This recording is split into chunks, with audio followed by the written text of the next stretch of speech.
김정은 집권 이후 핵심 실세로 주목돼온 최룡해가 사라지자 그를 둘러싼 온갖 설들이 생산되고 있습니다. 과연 그는 어디에 있는 걸까요? 한편 북한의 선전선동 방식이 나날이 달라지고 있습니다. 이제는 인스타그램까지 활용을 하고 있다고 하는데요. 북한 관련 소식 오늘도 짚어보겠습니다. 동북아 평화협력원 전현준 원장, 또 한국국방연구원 김철우 박사 두 분 모셨습니다. 어서 오십시오. 네, 안녕하세요. 안녕하세요. 자, 빨치산 1세대 리을설의 장례가 국장으로 치러졌고 오늘이 발인이었다고 합니다. 170명이나 되는 장위 명단에다가 김정은까지 직접 나섰습니다. 이 정도면 거의 최고의 예우를 보인 것 아닙니까? 그렇습니다. 그러니까 빨치산 1세대이죠. 네. 그런데다가 김일성, 김정일, 김정은 이 3대에 걸쳐서 뭐 어떻든 봉사를 한 사람인 거고. 네. 또 그동안에 이제 장성택이라든가 현영철이라든가 사실은 상당히 원로급들을 숙청하지 않았습니까? 예. 그런데 이을설이는 어떻든 충직하게 나중에는 이제 병이 들어서 활동을 못했습니다만 네. 어떻든 간에 충직하게 이 3대에 걸쳐서 봉사했다고 하는 그런 이제 애우도 있는 것 같습니다. 네. 물론 이제 이전에 오진우라든가 옛날 얘기입니다만은 작년에 전병호라든가 이런 국장을 치른 적이 뭐 있습니다. 많이 있어요. 그렇지만 이번에 특별랑에서는 역시 너무 그 애우를 하지 않는 거 아닌가.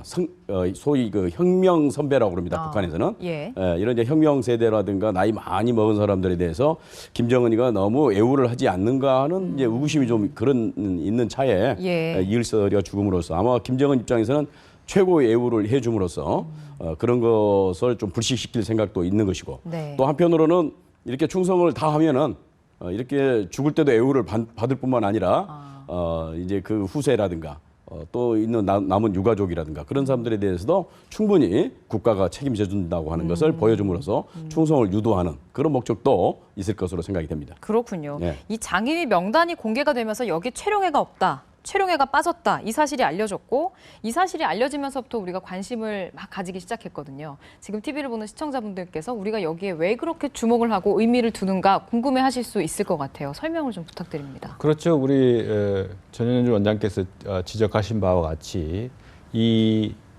김정은이 직접 그 장위위원장이 되고 170여 명의 명단까지 하면서 대대적인 국장까지 한다는 것은 이것이 바로 선전선동 기법이고 그 나한테 3대에 걸쳐 충성을 다하면은 죽어서도 이렇게 영예를 본다라는 아주 고도의 메시지죠. 그 자체가 선전선동입니다. 네. 근데 거기에 우리가 주목하는 거는 세계 언론이 주목하고 시진핑과 악수까지 불과 한 달 예전에 했던 사람, 그 사람 명단이 빠졌다. 네. 굉장히 이게 의도하는 바인가, 이거 어떤 형태의 반응을 보이는가가 또 점칠 수 있는데 예. 그러니까 중국이라든가 이런 걸 봤을 때 바로 장성택이처럼 또 뭐 극단적인 처형으로 뭐 개감으로 뜯는 그런 처형을 했다라고는 보진 않고 예. 어떤 형태의 결정이 이루어졌는데 그것을 쉽게 명단상에 올려놓지 않음으로써 중국이라든가 대한민국이라든가 이 서울발 뉴스를 비롯해서 어떤 반응을 보이는가, 국제사회가 어떤 반응을 보이는가 이런 탐색이죠. 그러면서 지금 오늘 그 서울 인권회의도 있었습니다만은 네. 인권 압박이 가지기 때문에 우리는 이러한 그 혁명 1세대에 대해서 이렇게 예우를 한다. 인권이 보장된 사회다라는 여러 복합적인 그 계산이 깔린 거죠. 그래서 유독 그 혁명 1세대에 가까운 그 북한의 갯벨스라고 하는 김기남이를 비롯해서 다른 비서들은 다 있는데 왜 최용해가 빠졌을까? 네. 근데 최용해는 자기 그 선친이 그 혁명 2세대 아닙니까? 예, 예. 그런 측면에서 봤을 때 우리가 주목해야 되는데 섣불리 예단해서는 안 된다. 정보기관이라든가 국가기관이 어떤 이렇게 됐다 했을 때는 또 반대되는 행보를 금방 등장시킵니다. 그래서 이 분석하는 모든 기관이나 단체에 대해서 그 신뢰도를 급추락시키는 네. 그러한 일종의 술책이 강하기 때문에 그 최용해가 명단에서 빠졌다는 것은 굉장히 중요한 의미를 갖고 있습니다. 그래서 예, 그렇군요. 김정은의 충동적인 결정에 의해서든 어떤 형태로든 간에 빼라라는 강력한 의지가 있었기 때문에 이 사항에 대해서 예의주시할 필요가 있다 이렇게 봅니다. 저희 프로그램에서도 여러분을 모셔놓고 이제 추측을 해보고 있습니다만 사실 알 수가 없죠. 폐쇄적인 사회니까요. 아직 정확히 밝혀지진 않았는데 네. 지금쯤 되면 이제 북한이 이걸 정말 아까 탐색이라고 말씀을 해주셨습니다. 좀 즐기고 있는 건 아닌가 하는 생각까지 듭니다. 뭐 그런 놀라운 생각이 있는지는 저도 확실히 모르겠습니다만은 어떻든 간에 최용해가 명단에 빠졌다고 하는 것은 뭔가 신상에 이상이 있는 것은 사실인 것 같습니다. 다만 최용해가 과연 그러니까 현영철이나 장성택처럼 그렇게 처형을 당한 건지 아니면은 지금 말 그대로 근신을 당하고 있는 건지 아니면 지금 국가안전보위부라든가 여기에 들어가서 조사를 받고 있는 건지 아니면 이미 조사가 끝나서 하방 그러니까 지방으로 어디 좌천돼 있는 건지 그건 이제 진짜 확실치 않는 거죠.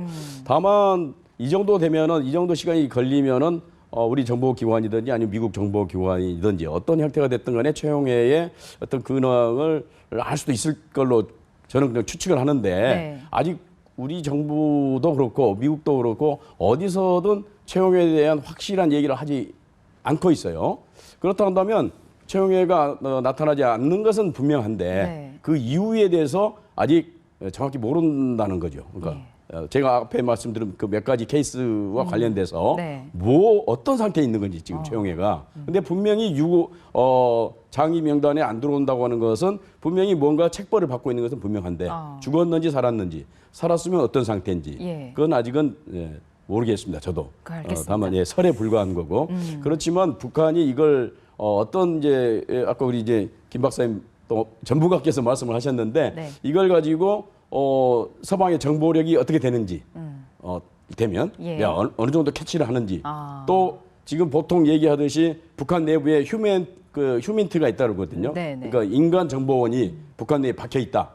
그럼 이제 그 사람을 통해서 이것이 빠져나가는 건지 그런 것을 국가안전보위부에서 오히려 지금 역으로 추적하기 위해서 계속해서 침묵을 지키고 있는 건지 그것까지도 물론 우리가 생각하면서 대응은 물론 해야 되겠습니다. 정확한 사실이 밝혀질 때까지 우리가 좀 기다려봐야겠네요. 간단히 재미있게 그 시청자 이해를 돕기 위해서 비교해서 말하면은 저는 늘 김정은이 농구도 좋아해서 데니스 로드만도 추천을 하지만 지는 팀의 농구 감독 같아. 그러니까 저 사람 빼 해가지고 그러니까 베스트 플레이어는 아니지만 그렇다 벤치에 앉았다고 해서 완전히 선수 명단에서 뺀 건 아니거든요. 근데 그래서 그 김정은의 행보를 보면은 강등도 시키고 뭐 작전 타임도 하고 막 이렇게 하는데 우리가 그 큰 틀에서 이렇게 봐야 되는 거죠. 그래서 우발적이고 충동적인 의사결정을 하긴 하는데 어떤 형태간에 이 전반적인 추세가 북한 체제가 불안정 상태고 그렇기 때문에 큰 흐름을 이루면서 거기에서 그걸 돌파하기 위한 다양한 그 책략을 구사하고 있다 이렇게 평가하면 됩니다. 그 최용의 중요성으로 봐서 쉽게 죽이지는 못했을 겁니다. 그랬겠죠.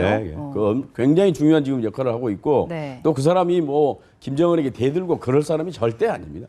그렇기 때문에 이제 비리라든가 다른 잘못 때문에 조사를 받고 있지 않을까 하는 정도로 그냥 저는 그렇게 개인적으로 생각합니다. 그렇군요. 우리 통일부에서도 뭐 실각보다는 근신하고 있다, 자숙하고 있다 쪽에 더 무게를 싣는 것 같고요. 여러 가지 가능성을 두고 보되 좀 섣부른 판단은 말씀하신 대로 하지 말아야겠습니다. 화제를 돌려서 북한의 인스타그램 이야기를 좀 해보겠습니다. 두 분 인스타그램 아시죠? SNS의 한 종류잖아요. 제 주변에 20, 30대 젊은 사람들도 참 많이 하는데 북한이 선전선동에 인스타그램을 활용한다. 이유가 뭘까요? 이제 북한이 저는 이렇게 진단합니다. 미디어 환경이 변했기 때문에 이른바 효과 중심으로 나름대로 가고 있다. 그래서 과거는 구호나 포스터라든가 대중동원 같은 거 했는데 그 SNS 소셜미디어의 특징은 이게 무한대로 네트워크 확산돼서 이거 굉장하게 가는 거거든요. 그리고 특히 젊은 세대를 집중한다. 그래서 김정은이 등장하고 나서 노동신문이나 모든 선전선동의 그 매체나 메시지 보면은 사진과 영상을 굉장히 강조합니다. 그래서 인스타그램이란 뭐냐? 인스턴트 커피냐? 그게 아니고 인스타그램이라는 것은 그 사진 공유 프로그램입니다. 그 무한대로 확장되는데 예를 들어서 노길남이나 신은미가 이번에 그 평양 그 다녀왔을 때 노길남 65번째 갔습니다만은 그 자기 그때 찍은 사진들을 계속 올립니다. 그래서 그런 걸 인스타그램에 통해 가지고 아주 그 네트워크를 재생산하는 그런 활동을 하고 있기 때문에 분명한 것은 김정은이 파한대소하는 모습이라든가 잠수함 발사 시험에서도 그렇고 스킨십을 하는 거라든가 이런 걸 모든 걸 봤을 때 이 대중들이 논리적으로 과거처럼 그걸 따지는 것보다는 이 이미지 영향을 많이 받고 있기 때문에 그런 걸 활용하고 있다. 특히 재미 사회라든가 미국 사회라든가 인스타그램이 주로 미국에서 인기를 갖고 있는 소셜미디어. 우리는 뭐 페이스북이라든가 트위터에도 익숙하지만은 그렇기 때문에 그런 매체들을 더 겨냥한 그런 그 어디언스라고 그러죠. 수용자의 특성에 맞는 프로그램. 우리 이 프로그램을 주로 보는 시청자가 어느 세대다 하면 거기에 맞는 광고가 들어오듯이 이 매체 자체가 그런 그 젊은 세대 그리고 빨리빨리 이 내용을 확대 전파, 확산시키는 그런 측면에서 북한 체제가 말이죠. AP나 뭐 CNN도 거기도 같이 상주하면서도 그 매체를 통해서 그 매체의 영향력을 역이용하듯이 인스타그램의 특성을 선전선동에 역이용하는 그런 방법이다 이렇게 봅니다. 예, 인스타그램이 그러니까 짧은 메시지와 함께 사진 그리고 15초 정도의 영상을 올릴 수 있는 그런 SNS인데 북한의 인스타그램에 기밀성의 자료가 상당히 많다고 합니다. 이유는 뭘까요? 그렇죠. 그러니까 인스타그램이라고 하는 것이 그런 거죠. 특히 김정은이가 등장해서 이 SNS를 충분히 활용해서 선전선동을 하라는 그런 교시가 내려진 것 같고, 그래서 유튜브에도 굉장히 많은 북한 자료들이 떠 있습니다. 특히 예. 영화라든가 그렇죠. 모란봉 악단의 연주라든가 그게 예. 유튜브에 굉장히 떠 있고, 그래서 아마 김정은이가 서양 문물을 먹었기 때문에 그동안에 노동신문이라든가 조선중앙TV라든가 한정된 네. 그런 매체를 통해서 선전선동한 것보다는 역시 SNS를 통해서 엄청나게 많은 양을 또 그 상대가 뭐 수천만 명이 될 수도 있지 않습니까? 네. 이런 걸 통해서 자신들의 그 우월성이랄까 잘 되고 있다. 외부에서 보는 것만큼 그렇게 못 살지도 않고 다 밝고 예. 명랑하다. 그런 것들을 지금 사진을 통해서 계속 보내는 거 아닙니까? 네네. 거기다 이제 김일성을 뭐 한복 입은 김일성을 내보내고 그래서 김일성의 위대성을 부각시키고 당연히 저쪽 사이에서는 김일성, 김정일, 김정은으로 이어지는 이 세습체제이기 때문에 김정은을 띄우기 위해서는 먼저 김일성, 김정일을 띄울 수밖에 없는 거 아니겠습니까? 그래서 자기들의 그 정통성, 정치적 정통성을 선전하는 그런 모습을 보이기 위해서 김일성을 먼저 띄워놓고 그 다음에는 쭉 보면 이제 사회생활이라든가 김정은 동정이라든가 이게 예. 지금 나오지 않습니까? 예. 그렇군요. 재밌네요. 우리 개인들도 인스타그램에 자기가 어떻게 보였으면 좋겠다는 모습들을 올리는데 북한도 그런 식으로 하고 있는 거나 다름이 없네요. 인스타그램 같은 거를 활용했을 때 좀 폐쇄적이고 독재 국가고 인권을 탄압받고 있고 이런 이미지를 좀 바꾸는 데는 효과가 있을까요? 그렇죠. 우리가 어떤 정보에 노출됐다고 해서 태도를 바꾸는 건 아닙니다. 굉장히 네. 중요한데 광고에 노출됐다 그 물건 사진 않지 않습니까? 네. 근데 중요한 것은 이 이른바 끼리끼리 소통이라는 게 있어요. 그 친한 친구끼리 또 같은 성향에 있는 사람끼리 대폭적으로 확대해서 그걸 공유하는 그런 게 있기 때문에 네. 우리가 뭐 김일성 한복 얘기도 벌써 아젠다로 띄우는 거지 아닙니까? 그런 것은 이게 상징 조작 기법이라고 그래요. 어느 소구점을 강조해서 네. 띄우면 이게 커진다는 걸 압니다.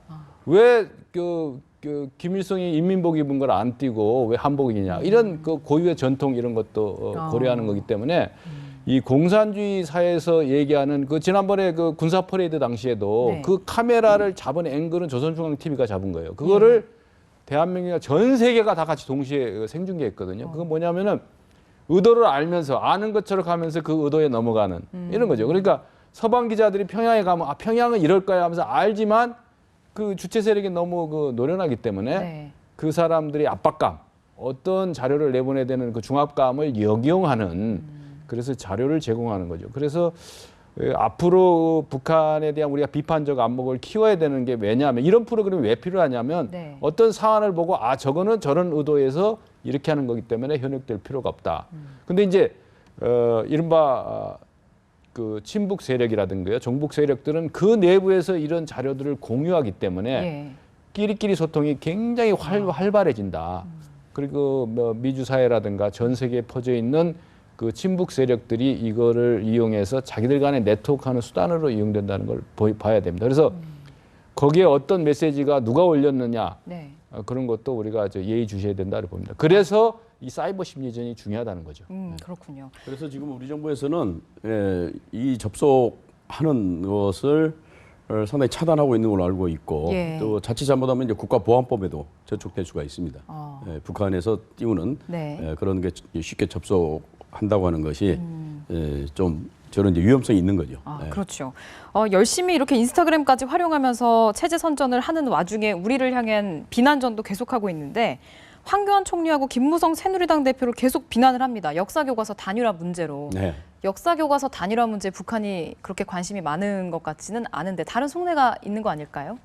그러니까 역사 교과서 문제를 삼으면서 이제 그 주된 그 이유 중에 하나가 사실 주체 사상을 우리 역사 교과서에 너무 많이 소개를 하고 있고 뭐 그런 문제들을 지금 제기하고 계시거든요. 대통령께서도 네, 네. 그렇고. 근데 이제 북한 입장에서 보면은 대통령을 어떻게 보면 직접 공격을 해야 되는데 그런 건 지금 아닌 것 같아요. 그래서 남북 관계가 현재는 아주 최악의 상태가 아니기 때문에 예. 나름대로 관리를 하고 있다고 보거든요. 북한이 지금 남북 예. 관계를. 그렇기 때문에 대통령을 그 전만 해도 사실 입에 담지 못할 그 욕을 했었거든요. 우리 그랬었죠. 대통령에게. 예. 근데 지금 총리라든가 여당 대표를 이제 문제를 삼고 그것도 직접적으로 아주 입에 담지 못할 그런 쌍욕을 하는 게 아니고 네. 이런 이제 삼행시로 해서 상당히 이제 돌려서 얘기하는 듯한 그런 또 얘기를 하고 있는 것이고 네. 그것도 자기들이 스스로 그걸 삼행시를 만들어서 한 건 아니고 우리 야당 이제 모 의원께서 얘기를 하니까 그걸 이제 빗대어서 예. 이렇게 이제 그 뭐랄까 풍자를 한다 할까 하는 이제 그런 걸 하고 있습니다. 근데 뭐 이런 것들은 어떻게 보면은 좀뭐 장난기도 있고 그런 것 같아요. 그 진짜 내놓고 요구하는 그런 것보다는 네. 그래서 여기에 대해서 특히 여기는 지금 우리민족끼리라고 하는 인터넷 네. 북한 선전 인터넷 매체에서 나온 거거든요. 조선중앙TV라든가 그런 건 아니고 그렇기 때문에 우리가 여기에 또 너무 민감할 필요는 없지 않을까. 우리도 충분히 거의 대응할 수 있는 그렇죠. 매체들이 있고 그러기 때문에 예. 그렇습니다. 말씀하신 대로 우리 남북 관계가 최악의 상황은 아직 아닙니다. 민간 교류도 좀 활발해진 것 같고, 근데 당국자 회담 하자는 거에 대한 대답은 왜 이렇게 안 주는 걸까요? 네, 이제 자유민주 체제의 특성을 너무 잘 알고 있기 때문에 시간이 자기 편이라고 생각하는 거죠. 오판하고 있는 거죠. 미국의 대통령 선거도 보고 대한민국의 이제 총선 전국이 오기 때문에 그런 거를 전반적으로 보면서 너무 그렇게 급하게 달려들면 자기들의 그 회담의 그 지렛대가 약화된다고 보고